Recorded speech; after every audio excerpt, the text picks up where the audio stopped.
Chinese leader Xi Jinping told India's Narendra Modi the right choice is for their countries to be friends as the two met in China for first time in 7 years. A new milestone in a nascent rapprochement between पिछले वर्ष कयान में हमारी बहुत ही सार्थक चर्चा हुई। हमारे संबंधों को एक सकारात्मक दिशा मिली। सीमा पर डिसएंगेजमेंट के बाद शांति और स्थिरता का माहौल बना हुआ है। हमारे स्पेशल रिप्रेजेंटेटिव्स के बीच बॉर्डर मैनेजमेंट के संबंध में सहमति बनी। कैलाश मानसरोवर यात्रा फिर से शुरू की। दोनों देशों के बीच डायरेक्ट फ्लाइट भी फिर से शुरू की जा रही है। हमारे सहयोग से दोनों देशों के 2.8 बिलियन लोगों के हित जुड़े हुए हैं। इससे पूरी मानवता के कल्याण का मार्ग भी प्रशस्त होगा। परस्पर विश्वास, सम्मान और संवेदनशीलता के आधार पर हम अपने संबंधों को आगे बढ़ाने के लिए प्रतिबद्ध हैं।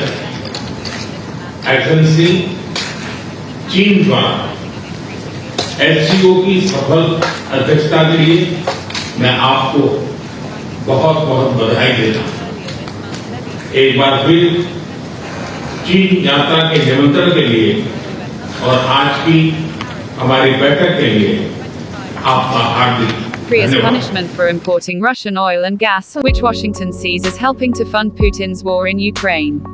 Both China and India are major purchasers of Russian oil, though China has yet to be targeted with such measures. Those purchases could be a point of discussion on Monday, when Modi is expected to hold bilateral talks with Putin, part of his wider diplomacy as he joins a 2-day summit of the Beijing and Moscow-backed regional security grouping known as the Shanghai Cooperation Organization. In addition to China, Russia, and India, the groups includes Iran, Pakistan, Belarus, Kazakhstan, Kyrgyzstan, Tajikistan, and Uzbekistan, while other leaders from across Asia and Middle East will also join. The war will loom over the SCO gathering and the flurry of diplomacy around it, with Putin, who landed in Tianjin earlier Sunday, joining the gathering as Western leaders ramp up pressure on him and his partners to end the now more than 3.5-year invasion. India has said it does not take sides in the war. Modi said he spoke with Ukrainian leader Volodymyr Zelensky Saturday and exchanged views on the ongoing conflict. Beijing is widely seen as eager for the newfound tensions between Trump and Modi to reduce what have been burgeoning security ties between the US and India. Chinese officials have watched with unease the elevation of the Quad security dialogue between India, the US and its allies Australia and Japan, widely seen as a bid to counter China. In his remarks to Modi on Sunday, Xi sought to stress commonalities, framing the two countries as at critical stages of development and rejuvenation, and calling for them to focus on development as the greatest common denominator, supporting and advancing each other, according to a readout from China's foreign ministry. He also referenced their shared stated aim to make the international order more multipolar, a term used by countries, including those within the SCO, to call for international power to be more broadly shared, as opposed to dominated by the US and its allies, as they see it. There has been a gradual normalization of ties between India and China after Modi and Xi met on the sidelines of the BRICS summit in Russia last October, which came as the two sides reached an agreement on military disengagement along the disputed border. In recent months, the countries agreed to restart direct flights cancelled since the COVID-19 pandemic. Beijing also recently agreed to reopen 2 pilgrimage sites in western Tibet to Indians for the first time in 5 years, and both started reissuing tourist visas for each other's citizens. Earlier this month, following a visit from China's top diplomat Wang Yi to New Delhi, the two announced 10 points of consensus on the issue to further reduce tensions.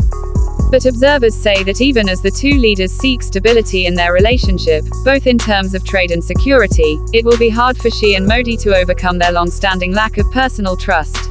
Underlying tensions between India and China spiked in 2020 following a deadly conflict along the disputed Himalayan border, in which 20 Indian and 4 Chinese soldiers were killed in hand-to-hand combat.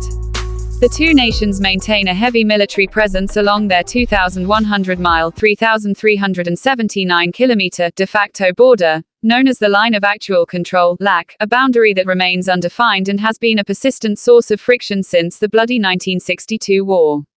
But both leaders on Sunday appeared keen to signal the welcomed a warmer chapter. An Indian readout released following the meeting said they reaffirmed that the differences should not turn into disputes, and that stable relationship and cooperation was necessary for the growth and development of the two countries, as well as for a multipolar world.